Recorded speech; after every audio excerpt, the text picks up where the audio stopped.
राजस्थान विधानसभा चुनाव की तारीखों का ऐलान होने के बाद हर एक पार्टी चुनाव जीतने के लिए जोरों शोरों से तैयारियों में जुटी हुई है। हर एक पार्टी अलग अलग क्षेत्रों में अपने अपने उम्मीदवारों को भी चुनावी मैदान में उतार चुकी है। ऐसे में देश की दो बड़ी पार्टियों से असंतुष्ट होकर विराटनगर विधानसभा क्षेत्र की जनता ने एक दमदार प्रत्याशी को चुनावी मैदान में उतारा है। आपको बता दें कि विराटनगर विधानसभा क्षेत्र से निर्दलीय उम्मीदवार कर्नल सूरजपाल सिंह शेखावत को चुना गया है। गांव समर्थपुर तहसील खंडेला से कर्नल सूरजपाल सिंह शेखावत पूरे दमखम के साथ अपने प्रतिद्वंदियों को टक्कर देने के लिए चुनावी मैदान में उतरे हैं। आपको बता दें कि 16 नवंबर को कर्नल सूरजपाल सिंह शेखावत ने विराटनगर विधानसभा क्षेत्र भाबरू गांव में जनसंपर्क किया। जनसंपर्क के दौरान क्षेत्र के बुजुर्ग महिला और पुरुषों ने कर्नल सूरजपाल सिंह शेखावत को विजयश्री का आशीर्वाद दिया। साथ ही उन्होंने द फ्रीडम न्यूज से बातचीत में क्या कुछ कहा, देखिए। मैं colonel Surajpal Singh Shekhawat, retired army officer, और मैंने आर्मी में सेवा की है 40 साल तक। उसके बाद में अमेठी यूनिवर्सिटी में मैं डायरेक्टर रहा हूँ 6.5 साल, और फिर समाज सेवा कर रहा हूँ। जनता की यानी कि सिपाही के लिए, सोल्जर्स के लिए हमेशा ऐसा काम किया है जिसमें आर्मी का नाम ऊंचा हो और देश के लिए ज्यादा से ज्यादा कार्य करने की हमने कोशिश की है। आप कर्नल थे, देश की सेवा में थे, तो आपने राजनीति में आने का डिसीजन क्यों लिया? देश की सेवा तो मैंने की 40 साल, लेकिन मेरे अंदर एक जील, एक उमंग और एक करने की एक तमन्ना ऐसी थी कि मैं देश के लिए ऐसा काम करता रहूं।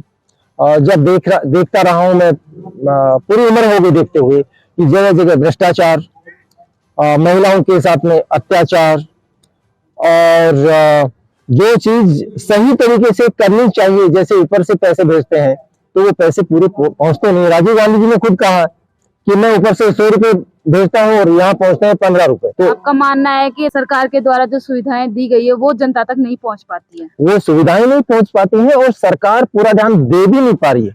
आज क्या किया है, समाज को जातियों में बांट दिया, धर्म के अंदर बांट दिया, क्षेत्रवाद में बांट दिया। ये बांट करके, और ज्यादातर नेता लोग, मैं ये नहीं कहता कि हर एक नेता खराब है, लेकिन ज्यादातर जो नेतागण हैं वो यही कर रहे हैं कि समाज का नाजायज फायदा उठा रहे हैं। समाज की जो क्षमता है समाज के अंदर, हमारे समाज में, हमारे हिंदुस्तान में हमारा सनातन धर्मी हम है, राम, कृष्ण, बुद्ध, ऐसे महान लोग हमारे समाज में हुए हैं। योद्धाओं को लें तो महाराणा प्रताप जैसे योद्धा हमारे यहाँ पे हुए हैं।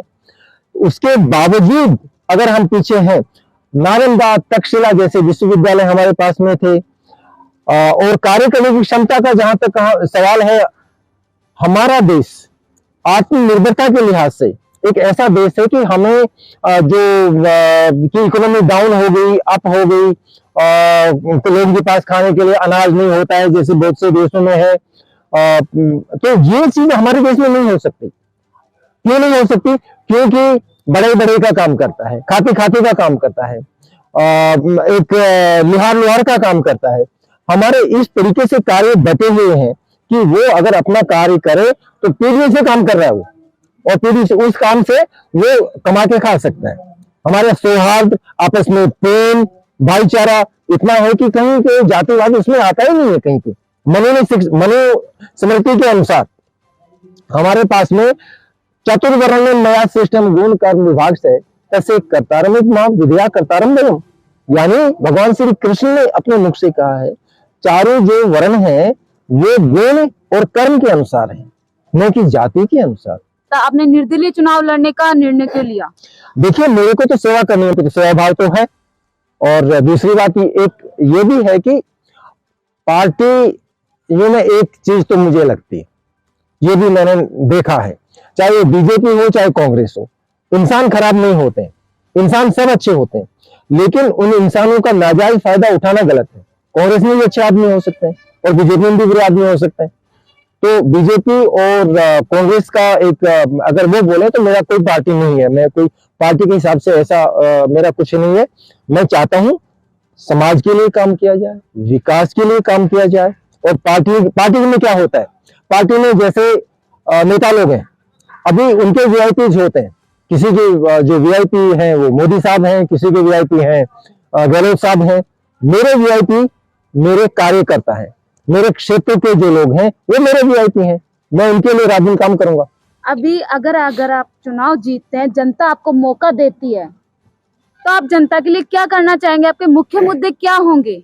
देखिए, जनता के मन में हमेशा एक दिल में खाली जगह होती है कि यार मेरा बेटा नौकरी नहीं लगा, मेरे घर में बिजली नहीं है, मेरे पास पानी की व्यवस्था ठीक नहीं है, मेरे तो यहाँ पे रोड नहीं है, मेरे घर के सामने पानी भरता है। ये आम समस्याएं हैं। मेरे खेत के अंदर जाने के लिए रास्ता ही नहीं है। तो ऐसी जो समस्याएं हैं उन पे ध्यान देना। बच्चों को, युवाओं को नौकरियां नहीं मिल रही हैं, और नौकरियां नहीं मिल रही, क्यों नहीं मिल रही? नौकरियां इसलिए नहीं मिल रही, नौकरियों की कमी नहीं है, ये भी बात है। बहुत सारी कंपनियां हैं, मल्टीनेशनल कंपनीज हैं, देश की कंपनियां हैं, उनको शिक्षित तो चाहिए, लेकिन शिक्षित के साथ साथ स्किल वाला इंसान भी चाहिए। और स्किल वाला इंसान बनने के लिए बच्चों को ऐसी शिक्षा देनी पड़ेगी कि जैसे विप्रो है, तो विप्रो क्या चाहता है, उसकी आवश्यकताएं क्या है। दूसरी कोई भी कंपनी, किसी को कोई आईटी कंपनी है, कोई मैकेनिकल कंपनी है, तो उस कंपनी में ये चाहिए कि भाई उसके लिए वो बच्चा तैयार है कि नहीं। खाली इंजीनियरिंग, एक इंजीनियरिंग करने से सबके लिए तैयार नहीं होता। और इंजीनियरिंग में भी क्या प्रैक्टिकल सिखाया है कि उसको थ्योरेटिकल नॉलेज भी दिया है। तो मेरा ये मकसद है कि बच्चों को शिक्षा इस तरीके से दी जाए, ऐसे कोचिंग सेंटर्स खोले जाएं हमारे यहाँ पे, जो कि नहीं है, देश में बहुत कमी है, इनकी बहुत कम है। तो कोचिंग सेंटर ऐसे खोले कि बच्चों को ज्यादा से ज्यादा रोजगार मिले, और वो जिस कंपनी के लिए उस कंपनी के अनुसार तैयारी की जाए। और उनके जो कोचिंग करने वाले कोचेज हैं वो ऐसे हों जो वेल ट्रेंड हो, जिनको हम यहाँ पे लाके अभी अलग अलग महिला जगहों सुरक्षा एक सबसे बड़ा मुद्दा है कि हम जहाँ भी देखते हैं महिलाएं सेफ नहीं है। तो आप अपनी क्षेत्र की महिलाओं की सुरक्षा के लिए क्या करना चाहेंगे? देखिए, ये महिलाओं की सुरक्षा का मामला हो या फिर असामाजिक तत्वों का मामला हो, इसमें मेरे पास बर्दाश्त का 1% भी कहीं जगह नहीं है। बहुत सीधी सी बात है।